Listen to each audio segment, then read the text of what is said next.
So if there's a listener, a friend right now that's listening and saying, all of my New Year's resolutions blew up in the wind and I feel like a total failure, what would we say to her? Good job. You just learned a lot. Yeah. Oh, About what doesn't work for you. Yeah. Like you're so much farther along than you were when you first tried all that stuff. Welcome to More Than Small Talk. We're Susie Eller, Jennifer Watson, and Holly Girth, writers and real life friends. We're inviting you to go deeper, become freer, and feel more connected. So imagine you have a cup of coffee, a mug of tea, or a green smoothie in your hand, and we're all hanging out in your favorite place together.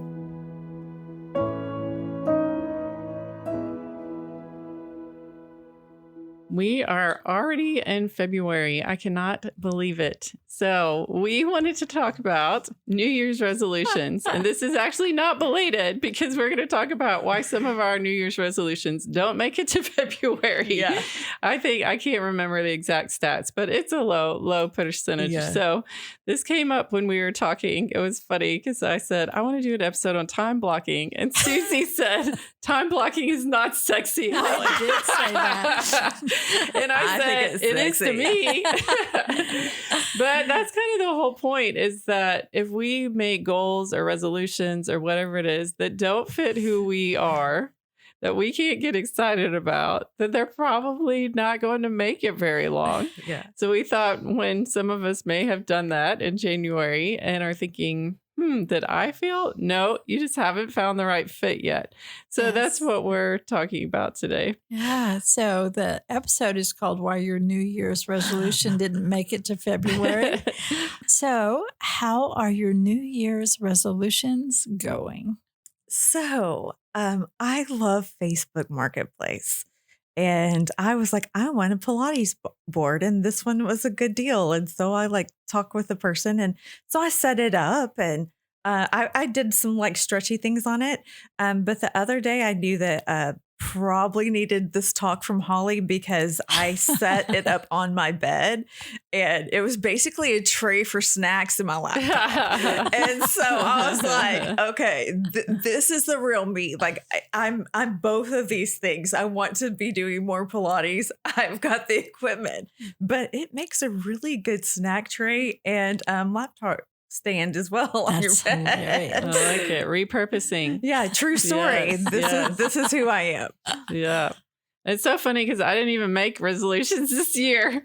Normally I do. And this year I was just like, I don't have it in me, to make some big goal or resolution right now. So Mark and I did talk about it. And we said, our theme for the year is just keep moving forward. Mm-hmm. And not in a we're about to fall over way, but that's what it looks like this year for us. Yeah. It's just faithfulness with some things that are already in the works. And what first made this come up for me is coaching people around the new year and them saying how can I actually follow through? For example, one client and I talked about the kind of time she needs to get her goals done, and how there are two kinds of time, deep work time and then quick time, and setting aside in your day, this is my designated spot to be able to really dig into things. Yeah. And then this is my power hour to knock out all the little miscellaneous random stuff, which, that's a good strategy. And I do love time blocking, but it was more about how do you rework your life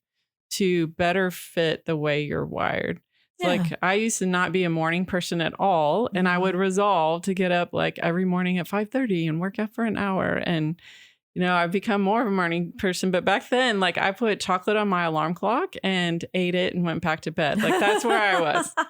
And so I was setting myself up for failure because I was asking myself not to just do something, which is reasonable, but to be someone I'm not, which isn't going to work out in the end. And so for me, taking a walk when I got home from work was a better fit than saying I have to become a completely different person who gets up in the morning and is happy about it without chocolate. Yeah. So that's why I wanted to talk about this. Yeah. It's getting a little more sexy. So She said chocolate. I I don't make New Year's resolutions. That's probably not shocking to anybody sitting around me right here. I'm an unfolding kind of girl. We'll let it unfold. I'm a dreamer. I have plans. I have whiteboards. I do all those things. But I think that the reason I don't make New Year's resolutions is it feels like that we go from 0 to 1,000. It's like, okay, I'm going to do a marathon in February.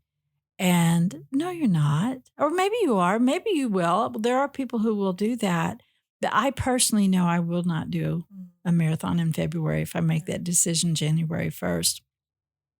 So, but I also am somebody who gets up every morning at 6:15 and I go out and walk 6 to 7 miles every morning. And I do it in the dark. The first part of it's in the dark.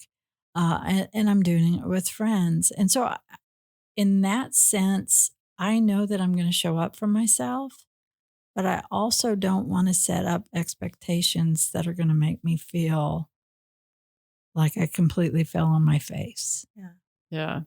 So I think the normal cycle is set a goal or resolution, fail at the goal or resolution, blame yourself. Yeah. Quit the goal. And I think instead we can say, set a goal or resolution. It doesn't work. Ask, what part of this doesn't yet fit me or this season of my life? Adjust accordingly. Try again. Repeat. Yeah. And so we are not failing when our goals don't work for us. We just haven't found the right fit yet. Like we wouldn't go into a store and try on a pair of pants that is clearly not the right size for us. Yeah. And be like, I am such a failure. These pants are way too big for me. And so I'm just never going to wear pants. Like that's doesn't make any sense. Instead, you would say like, okay, I need to try on a different pair of jeans until I find the one that I can actually wear in my everyday life and that works for my body. And that makes sense to us. But for some reason with goals and resolutions, we think that if we can't get it right the first time, and it's usually how someone else has told us to do it, then we or failed. How they do it. Yeah. And so that's really what I wanted to reframe was like, if your goals aren't working for you, it doesn't mean you're failing. It just means either it's not the right goal or it's not the right rhythm for you built around sustaining that goal. Right. So, but for you, and I'm going back to the sexy topic of time blocking. Yeah. You found that this works for you. So can you describe what it is and how it works and why it has helped you achieve some of the goals that you've wanted to achieve? Yeah. For me, time blocking just means designating specific time in your day for a certain type of task. So most of us have deep work tasks. That's where you need to really focus on whatever it is. And then there are kind of those quick tasks where it doesn't require a lot of attention. You're just trying to knock them out. And a lot of us try to hybrid those and put them together, or we'll be trying to do deep work and then we'll have our email open. So we're switching back and forth. And that's actually really hard on our brains. We're not built to get things done that way. And so saying, I'm going to need, X amount of deep work. For me, that's like in the morning, I need like a 2 to 3 hour writing block. And that can help.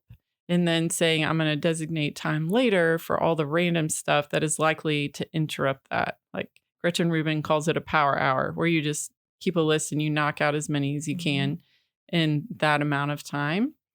So that's where I think it can be helpful. I know all of us have a varying amount of control we have over our schedules. Yeah. But if that is possible, I find separating those two is useful, and trying to combine them is often what trips people up. Yeah.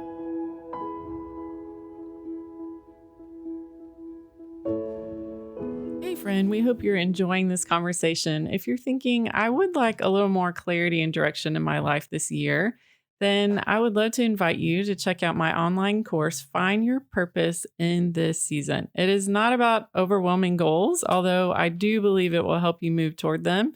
Instead, you'll explore things like your strengths, your skills, who you're called to serve, and creating a mission statement. And then, what does it look like to live that out in your life in a sustainable way each day? So you can go to hollygirth.com/purpose to find out more. Now back to our conversation. Can I share how I'm kind of using this? And I didn't have a name for it, but I'm kind of using this in my relationships. Is I am time blocking with, say, my husband, because I do get distracted easily. So if my phone is doing this, and if I'm trying to watch this or I'm trying to do this, he is going to get lost in that. So we bought, or I got they're called date cards. It's kind of fun. They're scratch off cards, and I'm not sure why, but I guess that puts mystery in it. And we are putting concentrated time where I do this scratch off, and it might say something like, this is going to be time that is going to be maybe a little bit messy, might cost something, will be outside, or it might say inside, or it might require travel. But the other night we did it, and what it said was, get the ingredients for something you've been wanting to make together, and then watch a YouTube video, and then make it together, and then eat it.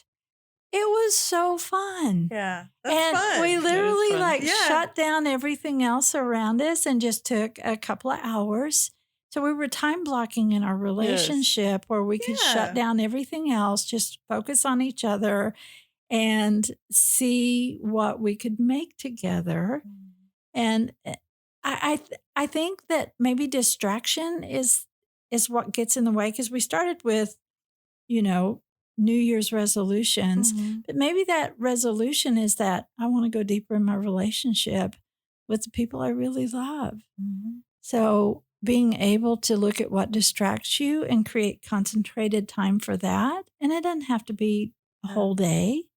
Yeah, I think I love that expansion of it, that it's anytime you want to focus deeply on something or someone. Yeah, that's good. Like just designating that time can be helpful.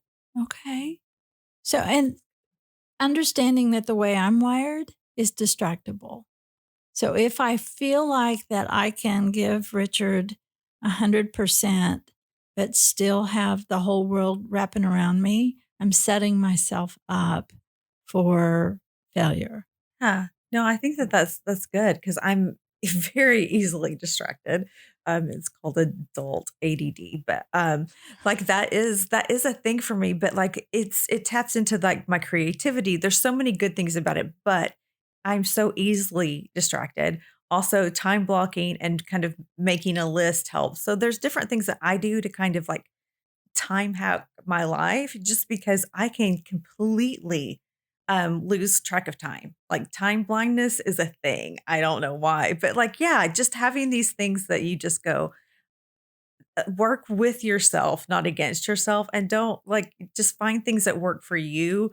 Because we're not going to become someone completely different, you know? I mean, it's like us talking about couch to 5K. I like the couch. I'm very good at that. So that I'm never going to be a runner. That's not going to interest me. And so figuring out what are your strengths and supporting those is really helpful as well. Yeah. Getting the support you need. Yeah. Because that's the other thing. We usually try to tackle goals and resolutions alone, and we all need some kind of support. Yeah. The support can be a list. That's a form of support. Yeah. But a support can be a person, and it can be, so just saying what support do I need in order to set myself up for success? Yeah. And needing that isn't weakness. It's not. It's just so another not. way of saying I'm going to come alongside myself and make sure that I have what I need to try to move forward with this. Yeah. I'm not rolling out of bed at 6:15 to walk by myself. Yeah. That's a great I'm example. meeting That's several other women. That's right. Yeah, that's good. And we walk and we talk and we pray and we laugh, and it doesn't feel like it's a long time. But if I were out there by myself, it would be totally different. It would. And maybe that works for you. You know, you would like to be by yourself. That's your time where you feel back up. But it's knowing yourself. So if there's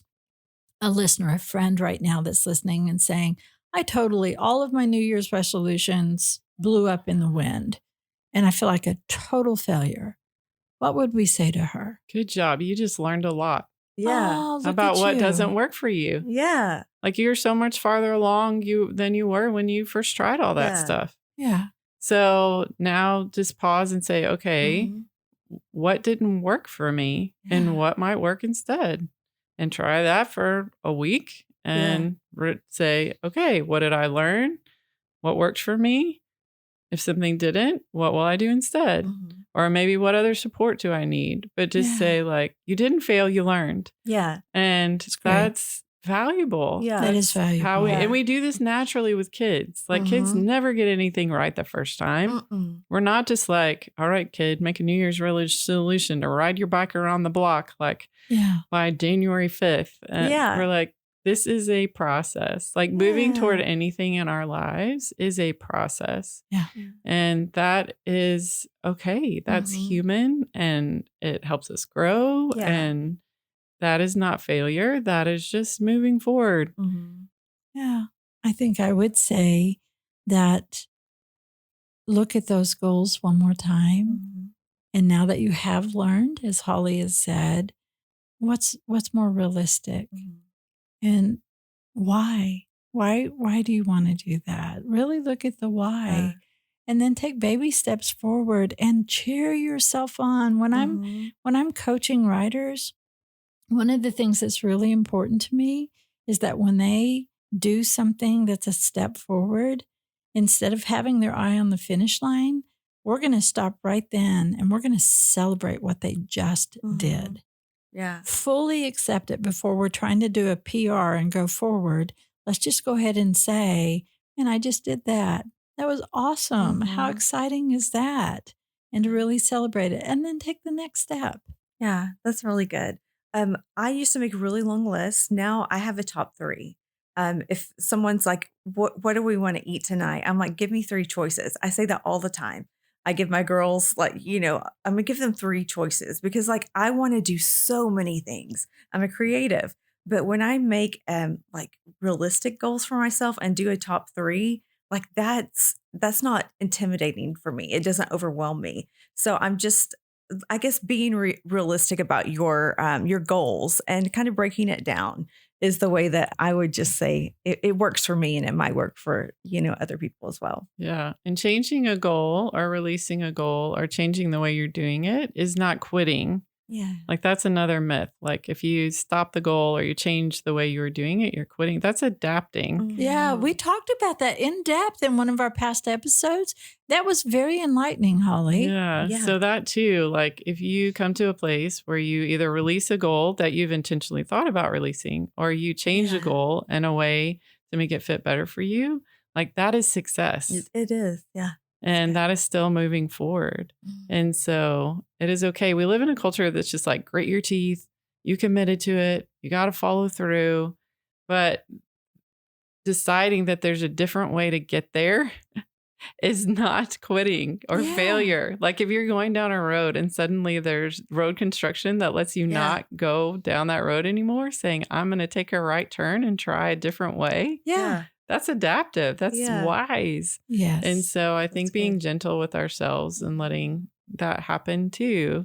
So say, good job. Again, I learned something about what doesn't work for me. Yeah. And I'm going to explore and try something else. And I'll keep what works and I'll throw out what doesn't. Repeat until I finally figure it out. And Yeah. that's okay. Okay, I'm adapting. This is a sexy topic after There all. you go. See? And that's it for today's episode. Thanks for going deeper, becoming freer, and connecting with us. More Than Small Talk is a part of the KLRC Podcast Network and is produced by Kara Culver. Show notes and resources are available on the More Than Small Talk page on klrc.com. You can also join us in our Facebook group. Subscribe to More Than Small Talk on your favorite app so you won't ever miss an episode.